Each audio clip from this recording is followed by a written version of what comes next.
शांति। 12 अक्टूबर 2023 बाबा के महावाक्य। मीठे बच्चे, श्रीमत पर चलो तो तुम्हारे सब भंडारे भरपूर हो जाएंगे, तुम्हारी तकदीर ऊंची बन जाएगी। आज मीठे मीठे बाप दादा ने प्रश्न किया, इस कलयुग में किस चीज का देवाला निकल चुका है? देवाला निकलने से इसकी गति क्या हुई है?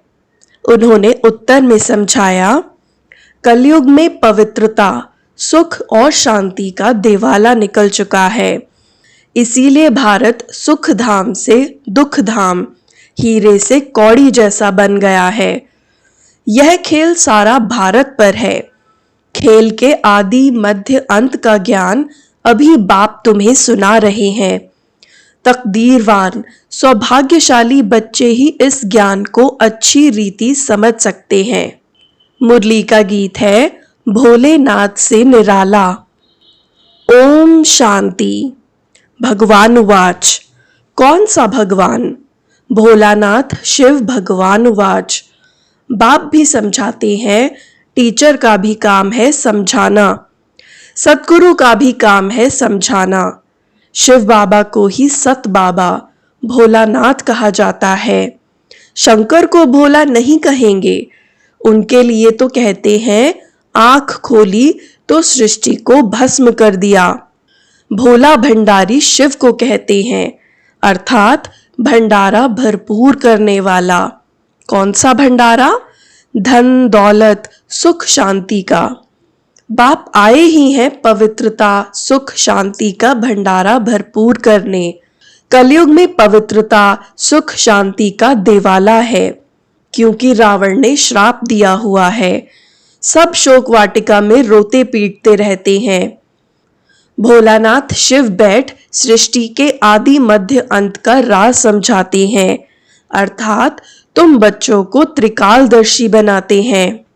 ड्रामा को तो और कोई जानते नहीं, माया ने बिल्कुल ही बेसमझ बना दिया है। भारत का ही यह हार जीत सुख दुख का नाटक है। भारत हीरे जैसा सॉल्वेंट था, अब कौड़ी जैसा इनसॉल्वेंट है। भारत सुखधाम था, अब दुखधाम है। भारत हेवन था, अब हेल है। हेल से फिर हेवन कैसे बनता है, उसके आदि मध्य अंत का ज्ञान सिवाय ज्ञान सागर के कोई समझा न सके। यह भी बुद्धि में निश्चय होना चाहिए। निश्चय उनको होता है जिनकी तकदीर खुलनी होती है, जो सौभाग्यशाली बनने वाले हैं। दुर्भाग्यशाली तो सब है ही।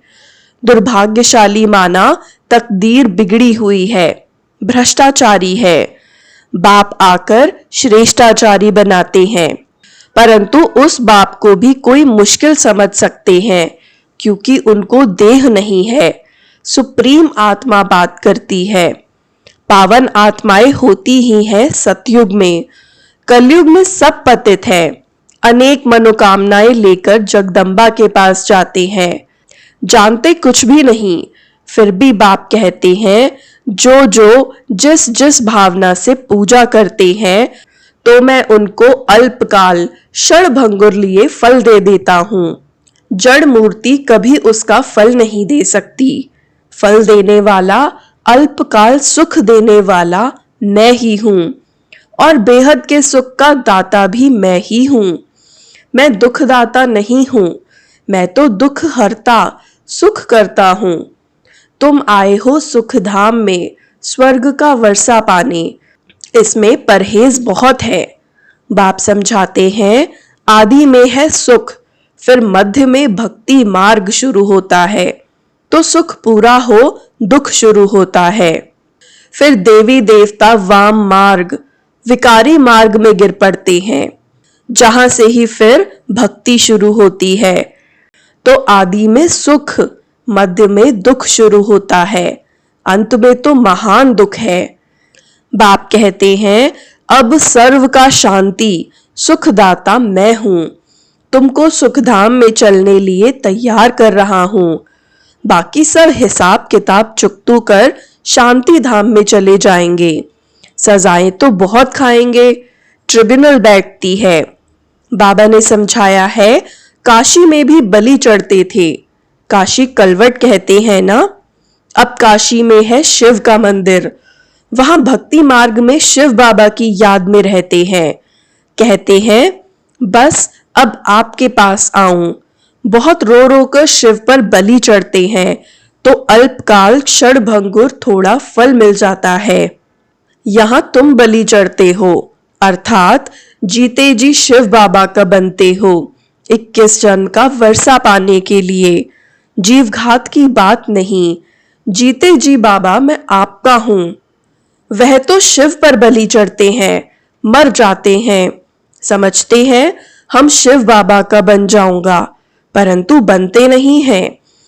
यहां तो जीते जी बाप का बने, गोद में आए, फिर बाप की मत पर चलना पड़े, तभी श्रेष्ठ देवता बन सकते हैं। तुम अब बन रहे हो, कल्प कल्प तुम यह पुरुषार्थ करते आए हो। यह कोई नई बात नहीं। दुनिया पुरानी होती है, फिर जरूर नई चाहिए ना। भारत नया सुखधाम था, अब पुराना दुखधाम है। मनुष्य इतने पत्थर बुद्धि हैं जो यह नहीं समझते कि सृष्टि एक ही है, वह सिर्फ नई और पुरानी होती है। माया ने बुद्धि को ताला लगाए बिल्कुल ही तुच्छ बुद्धि बना दिया है। इसीलिए ऑक्यूपेशन जानने बगैर ही देवताओं की पूजा करते रहते हैं। इसको ब्लाइंड फेथ कहा जाता है। देवियों की पूजा में करोड़ों रुपया खर्च करते हैं। उनकी पूजा कर खिला पिलाकर फिर समुद्र में डुबो देते हैं। तो यह गुड़ियों की पूजा हुई ना, इसमें क्या फायदा। कितना धूमधाम से मनाते हैं, खर्चा करते हैं। हफ्ता बाद जैसे शमशान में दफन करते हैं, वैसे यह फिर सागर में डुबो देते हैं। भगवानुवाच, यह आसुरी संप्रदाय का राज्य है, मैं तुमको दैवी संप्रदाय बनाता हूं। कोई को निश्चय बैठना बड़ा कठिन है, क्योंकि साकार में नहीं देखते। आगा खां साकार में था तो उनके कितने फॉलोअर्स थे, उनको सोने हीरो में वजन करते थे। इतनी महिमा कोई बादशाह की भी नहीं होती। तो बाप समझाते हैं, इसको अंधश्रद्धा कहा जाता है, क्योंकि स्थायी सुख तो नहीं है ना। बहुत गंदे भी होते हैं, बड़े बड़े आदमियों से बड़े पाप होते हैं। बाप कहते हैं, मैं गरीब निवास हूं, गरीबों से इतने पाप नहीं होंगे। इस समय सब पाप आत्माएं हैं। अभी तुमको बेहद का बाप मिला है, फिर भी घड़ी घड़ी उनको भूल जाते हो। अरे तुम आत्मा हो ना। आत्मा को भी कभी कोई ने देखा नहीं है। समझते हैं स्टार मिसल भ्रकुटी के बीच रहती है। जब आत्मा निकल जाती है तो शरीर खलास हो जाता है। आत्मा स्टार मिसल है तो जरूर मुझ आत्मा का बाप भी हमारे जैसा होगा, परंतु वह सुख का सागर, शांति का सागर है। निराकार वर्षा कैसे देंगे? जरूर भ्रकुटी के बीच आकर बैठेंगे। आत्मा अब ज्ञान धारण कर दुर्गति से सदगति में जाती है। अब जो करेगा सो पाएगा। बाप को याद नहीं करते तो वर्षा भी नहीं पाएंगे। कोई को आप समान वर्षा पाने लायक नहीं बनाते हैं तो समझते हैं पाई पैसे का पद पा लेंगे। श्रेष्ठाचारी और भ्रष्टाचारी किसको कहा जाता है, यह बाप बैठ समझाते हैं। भारत में ही श्रेष्ठाचारी देवताएं होकर गए हैं, गाते भी हैं हेवनली गॉड फादर, परंतु जानते नहीं है कि हेवनली गॉड फादर कब आकर सृष्टि को हेवन बनाते हैं। तुम जानते हो, सिर्फ पूरा पुरुषार्थ नहीं करते हो, वह भी ड्रामा अनुसार होना है, जितना जिसकी तकदीर में है। बाबा से अगर कोई पूछे तो बाबा झट बता सकते हैं कि इस चलन में अगर तुम्हारा शरीर छूट जाए तो यह पद पाएंगे, परंतु पूछने की भी हिम्मत कोई नहीं रखते हैं। जो अच्छा पुरुषार्थ करते हैं वह समझ सकते हैं हम कितने अंधों की लाठी बनते हैं। बाप भी समझ जाते हैं यह अच्छा पद पाएंगे। यह बच्चा कुछ भी सर्विस नहीं करता तो वहां भी दास दासी जाकर बनेंगे। झाड़ू आदि लगाने वाले, श्री कृष्ण की पालना करने वाले, महारानी का श्रृंगार करने वाले दास दासियां भी होते हैं ना। वह है पावन राजाएं, यह है पतित राजाएं। तो पतित राजाएं पावन राजाओं के मंदिर बनाकर उन्हों की पूजा करते हैं, जानते कुछ भी नहीं। बिरला मंदिर कितना बड़ा है, कितने लक्ष्मी नारायण के मंदिर बनाते हैं, परंतु जानते नहीं कि लक्ष्मी नारायण कौन है, फिर उनको कितना फायदा मिलेगा। अल्पकाल का सुख। जगत अम्बा के पास जाते हैं, यह थोड़े ही जानते कि यह जगत अम्बा ही लक्ष्मी बनती है। इस समय तुम जगत अम्बा से विश्व की सब मनोकामनाएं पूरी कर रहे हो, विश्व का राज्य ले रहे हो। जगत अम्बा तुमको पढ़ा रही है, वही फिर लक्ष्मी बनती है, जिससे फिर वर्ष वर्ष भीख मांगते हैं। कितना फर्क है। लक्ष्मी से ही हर वर्ष पैसे की भीख मांगते हैं। लक्ष्मी को ऐसे नहीं कहेंगे हमको बच्चा चाहिए या बीमारी दूर करो, नहीं, लक्ष्मी से सिर्फ धन मांगते हैं। नाम ही है लक्ष्मी पूजन। जगत अम्बा से तो बहुत कुछ मांगते हैं, वह सब कामनाएं पूरी करने वाली हैं। अभी तुमको जगत अम्बा से मिलती है स्वर्ग की बादशाही। लक्ष्मी से हर वर्ष कुछ न कुछ धन का फल मिलता है, तब तो हर वर्ष पूजा करते हैं। समझते हैं धन देने वाली है, धन से फिर पाप करते रहते, धन प्राप्ति के लिए भी पाप करते हैं। अभी तुम बच्चों को मिलते हैं अविनाशी ज्ञान रत्न, जिससे तुम माला माल बन जाएंगे। जगत अम्बा से स्वर्ग की राजाई मिलती है, वहां पाप होता नहीं। कितनी समझ की बातें हैं। कोई तो अच्छी रीति समझते हैं, कोई तो कुछ समझते नहीं है, क्योंकि तकदीर में नहीं है। श्रीमत पर नहीं चलते तो श्रेष्ठ थोड़े ही बनेंगे, फिर पद भ्रष्ट हो जाता है। सारी राजधानी स्थापन हो रही है, यह समझना है। गॉडफादर हेवनली किंगडम स्थापन कर रहे हैं, फिर भारत हेवन बन जाएगा। इसको कहा जाता है कल्याणकारी युग। यह है बहुत से बहुत 100 वर्ष का युग, और सभी युग 1250 वर्ष के हैं। अजमेर में वैकुंठ का मॉडल है, दिखलाते हैं स्वर्ग कैसा होता है। स्वर्ग तो जरूर यहां ही होगा ना।